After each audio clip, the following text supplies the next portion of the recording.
दुनिया में मोहब्बत की तलबगार है औरत, नफरत का रास्ता हो तो दीवार है औरत। अब फूलों से भी नाजुक है अगर सर को झुका ले, फूलों से भी नाजुक है अगर सर को झुका ले, उठे तो चमकती हुई तलवार है औरत। कि जो भी धर्म के आड़ में आए ऐसी सत्ता भाड़ में जाए।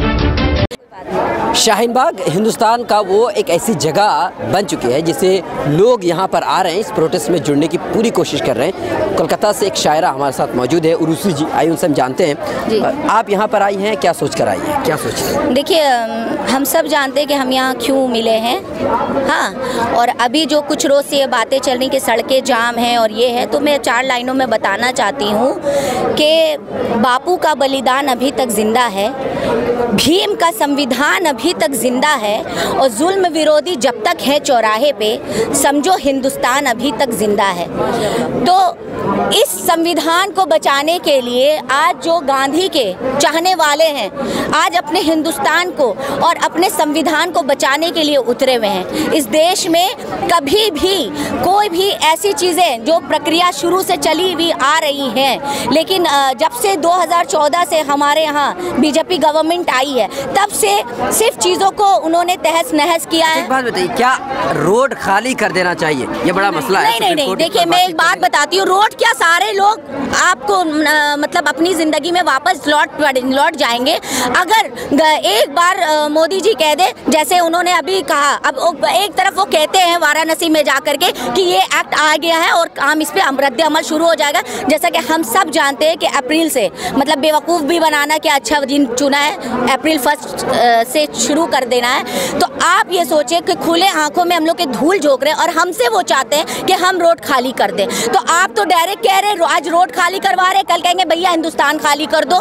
तो स्वच्छ भारत अभियान क्या है? आपने अपने लोगों तो अभी से शुरू कर रहे हैं। जी हाँ, स्वच्छ भारत अभियान क्या है? क्या मुसलमानों से आज़ादी कराना ही आपका स्वच्छ भारत अभियान था जो आज आप लाए हैं? आपकी 4 साल जो गवर्नमेंट चलेगी, क्या इस बेस पे चलेगी कि आप मुसलमानों को अलग करेंगे? आपने शाहीन बाग की औरतों का अभी वो नहीं देखा कि मैं कहूँगी कि दुनिया में मोहब्बत की तलबगार है औरत, नफरत का रास्ता हो तो दीवार है औरत। अब फूलों से भी नाजुक है अगर सर को झुका ले, फूलों से भी नाजुक है अगर सर को झुका ले, उठे तो चमकती हुई तलवार है औरत। आज अपने बच्चों को बचाने के लिए एक मुर्गी भी अगर उसके बच्चे पर कोई आँच आने लगती है तो वो शेर की तरह दहाड़ती है। आप भारत माता की जय और कहते हैं कि हम औरतों के लिए एक भाई की तरह, क्यों आप नहीं आ रहे यहाँ पे?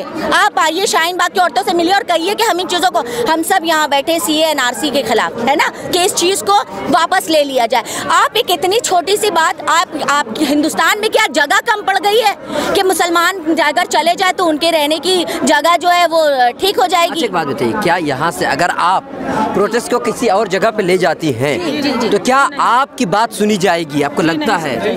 आप बताएं कि एक जगह जब आप किसी चीज़ को, जब आप एक छोटे से कंपनी शुरू करते हैं या एक दुकान शुरू करते हैं तो उसमें अपना खून पसीना मिला देते हैं, है ना? तो क्या आप उसको छोड़ के यहाँ पे जो चीज़ें हो रही है संविधान के अगर अपोजिट होता तो इस चीज़ को समझा जाता, लेकिन हम तो संविधान पे रह के ये काम कर रहे हैं। फिर आप हमसे हमारा हक कैसे छीन सकते हैं? हम सिर्फ एक बात चाह रहे हैं कि आप कह दें कि NRC जो है नहीं लागू होगा और रिलीजन बेस पे। एक बात बताइए, मैं आपसे ये पूछना चाहता हूँ, सुप्रीम कोर्ट ने बार बार ये कही है कि किसी भी तरीके से रोड खाली करवाइए, और जो वार्ताकार आए हैं वो सुप्रीम कोर्ट के जो रोड को खाली करने की बात कही है, बार बार वार्ताकार बार जो है रोड को खाली करने की बात कर रही है। तो आपको क्या लगता है सुप्रीम कोर्ट NRC और CAA पर बात करने को तैयार नहीं है? हाँ, या क्या है?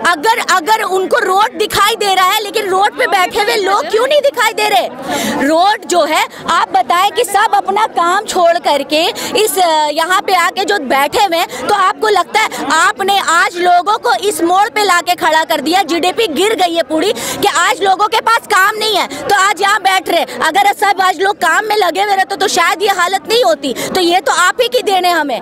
आज जो सारी लड़कियां लड़के पढ़ा, सबके पास डिग्री है। मोदी जी का एक जो उन्होंने जामिया में जो भी चीज़ें हुई जो वो देख रहे हैं, वो कहते हैं कि यहाँ पे आतंकवादी पलते और ऐसी चीज़ें होती हैं। आप बताएं कि किसी बच्चे के अगर बैग खोला जाए है तो उससे वो कलम निकलता है जिससे इस देश का इतिहास लिखा गया है, जिससे इस देश का इतिहास लिखा जाएगा। आज सारी औरतें जो बैठी अपने बच्चों की हिफाजत के लिए बैठी हुई है, अपने कौम की हिफाजत के लिए, अपने देश की हिफाजत के लिए बैठी हुई है, कोई खुशी से नहीं बैठी हुई है। लोग यहाँ मर रहे, आपने कल देखा मेरी बहनें रो रही थी, तो क्या पागल है सारे लोग? और आप खुल्लम खुल्ला एक अच्छी बात भी मोदी जी नहीं कर सकते, किसी को एक जरी सी सहानुभूति नहीं दे सकते, ऊपर से और तकलीफ दे रहे हैं। आप दीवारें खड़ी कर रहे हैं, आपको वो समझ में आ रहा है कि वहाँ से हमारे ट्रम्प आ रहे हैं तो उनके लिए क्या होना चाहिए, आप वहाँ तक की सोच रख रहे हैं। लेकिन हमारे लोगों को हमारी आपको तकलीफ नहीं दिखाई देती, हमारी सोच आपको दिखाई नहीं देती, उनकी फिक्र कर रहे हैं। जबकि डोनाल्ड ट्रम्प कहता है कि भारत का व्यवहार अच्छा नहीं, लेकिन मोदी अच्छा है ना?